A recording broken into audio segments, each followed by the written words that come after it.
Good morning friends, good morning, नमस्कार, जय Hind. Atomic structure का यह थर्ड लेक्चर है और इस थर्ड लेक्चर में मैं स्टार्ट करूंगा Heisenberg uncertainty principle, Pauling exclusion principle, stability of orbital, PQN principle, quantum numbers. तो देखिएगा एक एक करके हम समझने का प्रयास करते हैं। इसके पिछले वाले लेक्चर को यदि आप नहीं लिखोगे तो उसका लिंक डिस्क्रिप्शन बॉक्स में दे दिया हूँ, वहां से जाकर क्लिक करके सारे वीडियो को बेसिक से देख सकते हैं। देखिएगा यहाँ पे मैं लिखा हूँ अनसर्टेनिटी प्रिंसिपल, ठीक है। इसका हाइजेनबर्ग का अनिश्चितता का सिद्धांत हिंदी में कहते हैं। देखिए हाइजेनबर्ग ने इस सिद्धांत को, इस प्रिंसिपल को 1927 में सजेस्ट किए थे या ऑब्जर्व किए थे या दिए थे। मैं सीधे बात करूं तो देखिएगा, this principle is discovered by Heisenberg. अब यह सिद्धांत या यह प्रिंसिपल होता क्या है, इसको इसकी मैं बात कर लेता हूं। तो देखिएगा, it is impossible to determine simultaneously the exact position of an electrons and position of momentum of an electron in atoms. किसी भी एटम्स में या किसी भी इलेक्ट्रॉन की जो एग्जैक्ट पोजीशंस है और जो मोमेंटम है उसको एट सेम टाइम में, सीधा सीधा बताता हूं, एक ही समय में किसी इलेक्ट्रॉन के पोजीशंस को और उसके वेलोसिटी को या मोमेंटम को डिटरमाइन करना, निर्धारित करना इम्पॉसिबल है। किसने बताया? हाइजेनबर्ग ने बताया। कब बताया? 1927 में। तो देखिएगा, it is impossible to determine simultaneously the exact position of an electrons and momentums are called Heisenberg uncertainty principle. अर्थात उनका मानना था कि एक ही समय में किसी इलेक्ट्रॉन की पोजीशन तथा उसकी वेलोसिटी, इलेक्ट्रॉन की स्थिति क्या है और किस प्रकार से घूम रहा है, मोशन या रिवॉल्विंग, उसका संवेग क्या है, किस गति से घूम रहा है, दोनों को एक ही समय में निर्धारित करना या डिटरमिनेशन करना इम्पॉसिबल है। इसे हम बोलते हैं हाइजेनबर्ग का अनिश्चितता का सिद्धांत, ठीक है। उन्होंने सपोज किया, लेट अस कंसीडर, या सपोज करिए, माना कि इलेक्ट्रॉन की पोजीशन क्या है, डेल एक्स है, ठीक है। इलेक्ट्रॉन की जो पोजीशन है डेल एक्स है एंड इलेक्ट्रॉन का जो मोमेंटम है क्या है, डेल पी है। क्या है? डेल पी है। दोनों को एट सेम टाइम में, एक ही समय में डिटरमाइन करना क्या है, डिटरमाइन बोल सकते हैं, करना क्या है, इम्पॉसिबल, ठीक है। यही कहलाता है हाइजेनबर्ग अनसर्टेनिटी प्रिंसिपल कहलाता है। तो देखिएगा, यदि इलेक्ट्रॉन का जो पोजीशन है डेल एक्स है और डेल पी उसका मोमेंटम है, तो इसमें हाइजेनबर्ग ने एक रिलेशन स्थापित किए थे। उस रिलेशन को हम इस प्रकार से रिप्रेजेंट कर सकते हैं, mathematically represented by del x गुणे del p in greater than equal h upon 4 pi. यही कहलाता है हाइजेनबर्ग का अनिश्चितता का सिद्धांत। याद हुआ? तो देखिएगा, डेल एक्स गुणे del p in greater than equal h upon 4 पाई। अब देखिए यहाँ पे एक्स को मैंने बताया आपको ना, इलेक्ट्रॉन की क्या है, पोजीशन है, क्या है, पोजीशन है, और डेल पी क्या है, मोमेंटम है। किसका मोमेंटम है? इलेक्ट्रॉन का है मोमेंटम, ठीक है। एच क्या है? प्लांक कांस्टेंट, प्लांक नियतांक हिंदी में कहते हैं। तो देखिए, अब ये फार्मूला होता है, del p is equal to किसके बराबर होता है, डेल एम इंटू डेल भी, किसी वस्तु के द्रव्यमान, क्या मैंने बोला, किसी वस्तु के द्रव्यमान तथा उसके वेग से गुणनफल के अनुपात को हम क्या बोलते हैं, मोमेंटम बोलते हैं, संवेग बोलते हैं, ठीक है। मल्टीप्लीकेशन बोल सकते हैं, मल्टीपल बोल सकते हैं, किसका, मास, यानी मास ऑफ पार्टिकल्स, और क्या है, वेलोसिटी ऑफ पार्टिकल्स, किसी वस्तु के द्रव्यमान तथा उसके आयतन के अनुपात को ही हम क्या बोलते हैं, मोमेंटम कहते हैं। तो चूंकि P बराबर इतने के बराबर, तो हम P की जगह क्या रख सकते हैं, तो टोटल फार्मूला आपका कुछ इस प्रकार से हो जाएगा। P की जगह आप क्या रख सकते हैं, del m into del V h/4 pi, यही कहलाता है अनिश्चितता का सिद्धांत। ओके, इस पर एक क्वेश्चन मैं आपको बता दे रहा हूँ। देखिए, क्योंकि इस प्रकार क्वेश्चन पूछा जा चुका है किसमें, आरआरबी, ठीक है, आरआरबी एग्जाम में पूछा गया है, वहां उस क्वेश्चन को मैं डिस्कस कर देता हूं। उसमें पूछा था कि if the uncertainty the electrons, सीधे मैं हिंदी में बात करता हूं, देखिएगा, अगर हाइजेनबर्ग के अनुसार इलेक्ट्रॉन की अगर पोजीशन क्या हो जाए, क्या हो जाए, जीरो हो जाए, यस की बात हो रहा है, जीरो हो जाए, तो उसका मोमेंटम अर्थात उसकी वेलोसिटी क्या होगी, तो उसकी वेलोसिटी या मोमेंटम इनफाइनाइट हो जाएगा। ठीक है, अब आगे हम बात करते हैं Pauli exclusion principle. Pauli exclusion principle होता क्या है, यह पाउली के द्वारा दिया गया था। और इसके अनुसार अर्थात इस प्रिंसिपल में किन्हीं दो इलेक्ट्रॉनों के लिए चार क्वांटम संख्याओं के मान समान या इक्वल नहीं हो सकते हैं। The value of all the quantum number या 4 quantum number can not be equal. और किसके लिए, दो इलेक्ट्रॉनों के लिए, फॉर 2 इलेक्ट्रॉन, किसमें, इन एन एटम, तो किसी भी एटम में दो इलेक्ट्रॉनों के लिए चारों क्वांटम संख्याओं का मान या सभी क्वांटम संख्याओं का मान इक्वल या सेम नहीं हो सकता है। यही होता है पाउली एक्सक्लूजन प्रिंसिपल। ठीक है, फॉर एग्जाम्पल की मैं बात कर लेता हूं, तो 3p3 एंड 4s1, ठीक है, एग्जाम्पल। अभी मैं प्रिंसिपल क्वांटम नंबर की मैं बात करूंगा, तो देखिएगा यहाँ पे n बराबर कितना होगा, 3, क्योंकि यह क्या होता है, कोई भी इंटीग्रल वैल्यू हो सकती है, कोई भी पूर्णांक संख्या हो सकती है, अर्थात यह का जो मान होता है ना 1 to इनफाइनाइट, 1 2 3 4 5 etc इनफाइनाइट तक, ठीक है, अनंत तक मान हो सकता है। तो यह सीधे बात करो तो नंबर को दिखाता है, किसको, नंबर को, कोई भी पूर्णांक संख्या हो सकती है, इंटीग्रल नंबर। तो यह का मान कितना हो गया, 3 हो गया।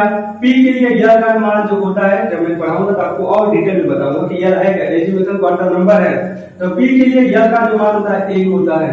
अब उसके बाद मैग्नेटिक क्वांटम नंबर, क्योंकि क्वांटम नंबर 4 प्रकार की होती है।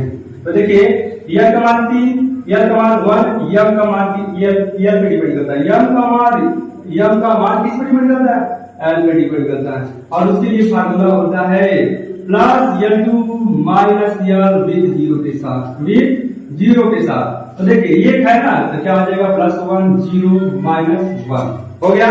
अब स्पिन क्वांटम नंबर की बात करें तो देखिएगा, एक p सबसेट में 3p ऑर्बिटल्स होते हैं, px py और pz होता है। 3 इलेक्ट्रॉन अकॉर्डिंग टू हुंड के नियम अनुसार, हुंड क्या बोलता है कि सभी ऑर्बिटल्स से पहले एक इलेक्ट्रॉन में पढ़ा चुका हूं, 3 इलेक्ट्रॉन हो गया। अब यस का मान, स्पिन नाम से ही पता चल रहा है, स्पिन का मतलब क्या होता है, चक्र या घूमना। तो जब कोई घूमेगा तो दो ही डायरेक्शन में घूमेगा ना, चाहे क्लॉकवाइज या तो एंटी क्लॉकवाइज डायरेक्शन में घूमेगा। तो यस का मान 2 कंडीशन हो सकता है, यदि क्लॉकवाइज होगा तो प्लस लिखेंगे, अगर एंटी होगा तो माइनस लिखेंगे। ठीक है, यानी देखिए सभी इलेक्ट्रॉन क्या है, सिंगल यूनिट इलेक्ट्रॉन है ना, एक ही डायरेक्शन है, यानी क्लॉकवाइज है, तो इसका मान हो जाएगा हाफ। ठीक है, क्योंकि हाफ इसी तरह दिखाते हैं, क्या दो ही डायरेक्शन घूम सकता है। स्पिन का मतलब यही होता है, चक्र लगाना किसी भी वस्तु के चारों तरफ। ओके, तो यही है पाउली एक्सक्लूजन प्रिंसिपल। इन सभी का पीडीएफ आपको सिस्टमैटिक तरीके से डिस्क्रिप्शन बॉक्स में मैं अभी दे दूंगा। अब उसके बाद स्टेबिलिटी ऑफ ऑर्बिटल की बात करें तो बहुत इंपॉर्टेंट है, यहाँ से क्वेश्चन पूछा जाता है इसमें एंट्रेंस एग्जाम में। ये जो मैं कॉन्सेप्ट आपको बता रहा हूँ, PGT GIC and medical entrance को ध्यान में रखते हुए उस पर, इसलिए मैं एग्जाम्पल भी साथ में बता रहा हूँ। इसके बाद जैसे लेक्चर समाप्त होगा वैसे मैं टेस्ट सीरीज आपको कराऊंगा बिल्कुल सिस्टमेटिक तरीके से। ओके, आगे बढ़ते हैं। तो देखिएगा, स्टेबिलिटी ऑफ ऑर्बिटल की अगर हम बात करें तो किस कंडीशन में ऑर्बिटल की स्टेबिलिटी किस प्रकार से होती है, तो कोई भी ऑर्बिटल्स पढ़ा दिया गया है, ठीक है, कोई भी ऑर्बिटल इन कंडीशन में स्टेबल हो सकता है, या तो वह सभी ऑर्बिटल्स, यहाँ पे स्टेबिलिटी की हम बात करें किसका, ऑर्बिटल का। ऑर्बिटल 3 कंडीशन में स्टेबल हो सकता है। All the of the orbitals is empty, यहाँ आर भी बोल सकते हैं, आपका सेंटेंस है एम्प्टी, एम्प्टी, ठीक है। सभी ऑर्बिटल्स खाली होने चाहिए। सेकेंड कंडीशन क्या बनती है कि सभी orbitals, all the orbitals, is या आर लगाइए, ठीक है। ऑल द ऑर्बिटल्स आर क्या होना चाहिए, पेयर्ड होना चाहिए, यानी उसमें इलेक्ट्रॉन की बात बोल रहे हैं, ठीक है। पेयर्ड यानी इसमें सभी इलेक्ट्रॉन, ऑर्बिटल में सभी इलेक्ट्रॉन क्या होना चाहिए, पेयर्ड होना चाहिए। थर्ड कंडीशन ये होती है कि सभी ऑर्बिटल्स, आर द ऑर्बिटल्स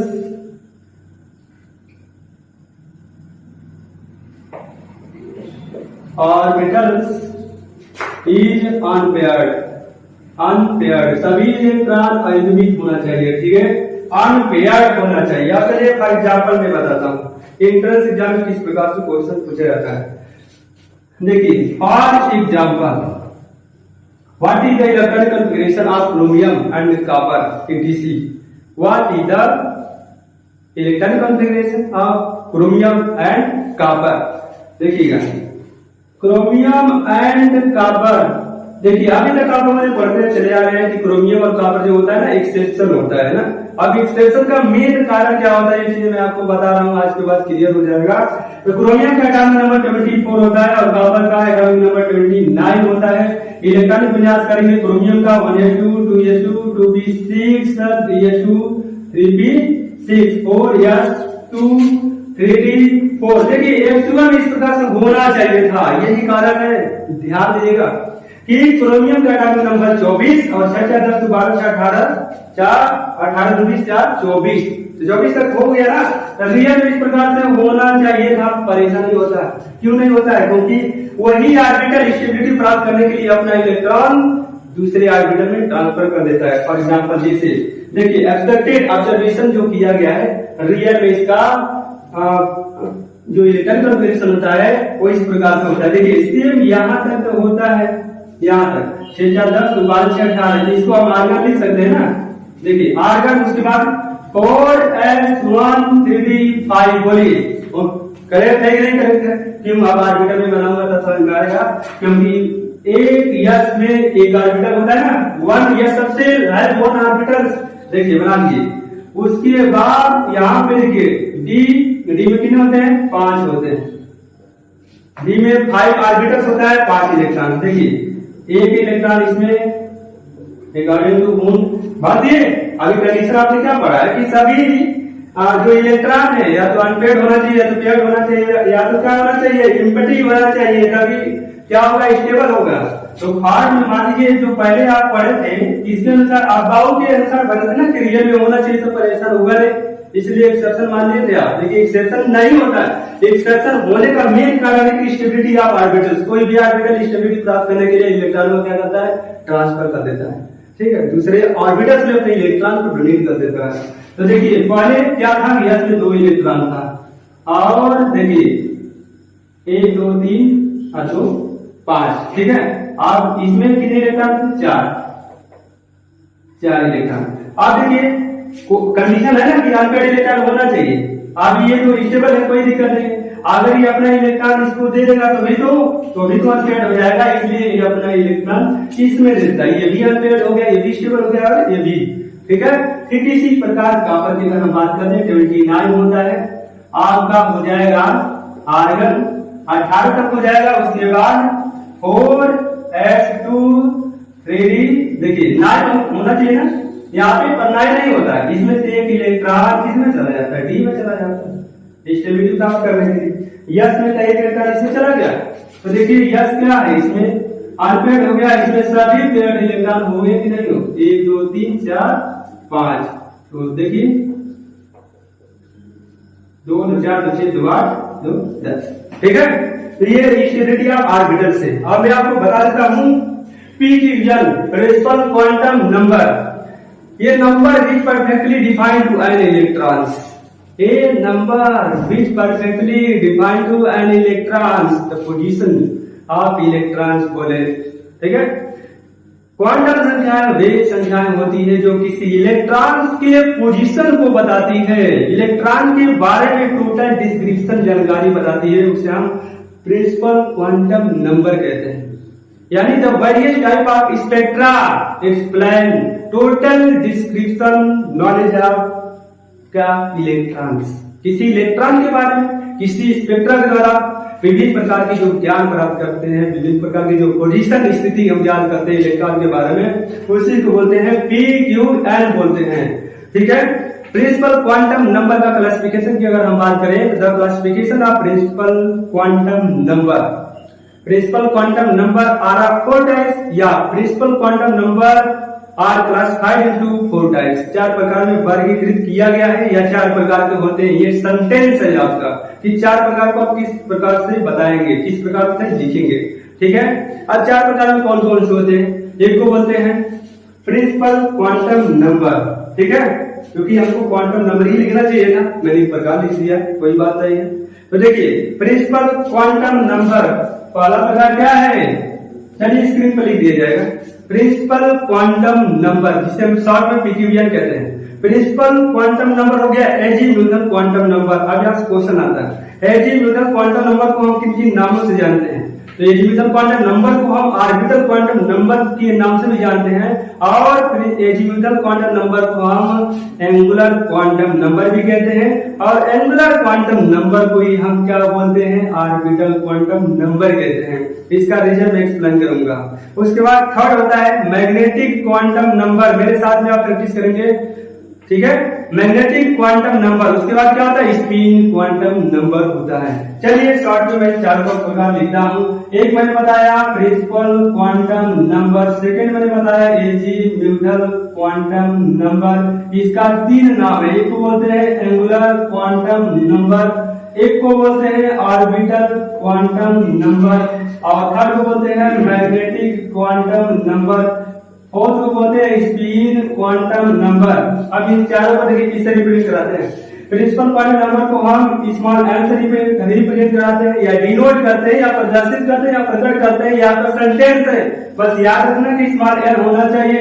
किसके लिए, प्रिंसिपल क्वांटम नंबर, मुख्य क्वांटम संख्या के लिए स्मॉल एल से हम प्रदर्शित करते हैं। उसके बाद एजीम्यूथल क्वांटम नंबर को हम स्मॉल एल से दिखाते हैं, किससे, स्मॉल एल से दिखाते हैं, और मैग्नेटिक क्वांटम नंबर को हम एम से दिखाते हैं। बहुत सी किताबों में MS दिखा रहता है, तो घबराइएगा नहीं। ठीक है, बहुत सी किताबों में कैपिटल एम से लिखा रहता है, लेकिन आप सबसे बेहतरीन जो सिंबल का यूज करेंगे स्मॉल एम का प्रयोग करेंगे। ठीक है ना। उसका देखिए स्पिन क्वांटम नंबर, स्पिन मतलब क्या होता है, घूमना ना, स्पिन, तो उसको हम स्मॉल एस से दिखाते हैं। अब मैं एक्सप्लेन कर रहा हूँ टोटल। देखिए प्रिंसिपल क्वांटम नंबर को हम स्मॉल एल से दिखाते हैं, और प्रिंसिपल क्वांटम नंबर का जो मान होता है ना, स्मॉल एल का जो मान होता है, कोई भी पूर्णांक संख्या हो सकता है, कोई भी इंटीग्रल वैल्यू हो सकती है, फॉर एग्जाम्पल जैसे 1 2 3 4 5।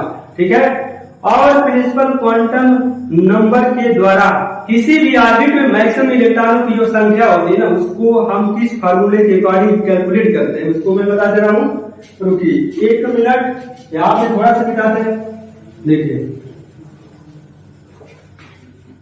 प्रिंसिपल क्वांटम नंबर को यह से दिखाते हैं, और यह का मान 1 2 क्या हो सकता है, इनफाइनाइट हो सकता है। और किसी भी ऑर्बिट में, मान लीजिए न्यूक्लियस से आपका क्या है, ऑर्बिट है, एक ऑर्बिट में या सब सेल में या सेल्स में मैक्सिमम इलेक्ट्रॉनों को कैलकुलेट करने के लिए 2n² रूल या नियम का हम पालन करते हैं, जहाँ पे n वही है संख्या को रिप्रेजेंट कराता है। ठीक है ना। तो यहाँ से क्वेश्चन आता है, जब मैं टेस्ट सीरीज स्टार्ट करूंगा तो मैं आपको बताऊंगा। ठीक है ना। उसके बाद देखिएगा, इसी n का मान यदि 1 होता है तो कौन सा सेल आता है, ये सेल आता है ना, और इसी n का मान जब 2 होता है तो k के बाद n सेल। अब इसी तरह से क्वेश्चन पूछा जाएगा कि किसी के या के को न बोलकर प्रथम ही बोला जा सकता है कि प्रथम सेल में मैक्सिमम नंबर ऑफ इलेक्ट्रॉनों की संख्या क्या होगी। तो तुरंत क्या करेंगे कि जब k सेल होता है तो नंबर क्या होता है, 1 होता है, तो 2 × 1 का स्क्वायर इज इक्वल टू क्या आ जाएगा, टोटल 2 हो जाएगा। सेकंड में क्या आ जाएगा, 2n² रूल का प्रयोग करेंगे, 2 × 2 के पावर स्क्वायर 4 इंटू 2 बराबर 8 हो जाएगा। ठीक है, 3 के लिए डायरेक्ट बता देंगे, 3 का आपका बन गया, 3 का स्क्वायर हो जाएगा। 9 इंटू 3 इज इक्वल टू कितना आ जाएगा, 18 हो जाएगा, 18 हो जाएगा। तो ये क्वेश्चन आप ध्यान रखेंगे।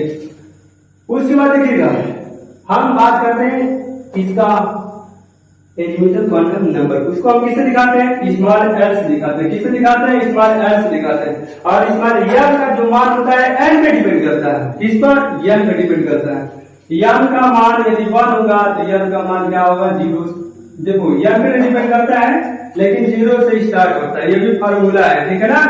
और उसके बाद देखिए एलिमेंटल क्वांटम नंबर को हम एंगुलर क्यों बोल रहे थे, ऑर्बिटल क्यों बोल रहे थे, क्योंकि एंगुलर क्वांटम नंबर के द्वारा हम किसी ऑर्बिटल्स के शेप को कैलकुलेट करते हैं। किसको, शेप को बताते हैं, शेप को कैलकुलेट करते हैं या डिटरमाइन करते हैं। ये आपका सेंटेंस है, ओके। उसके बाद देखिए magnetic quantum number, magnetic quantum number को एम से रिप्रेजेंट कराते हैं, एम से।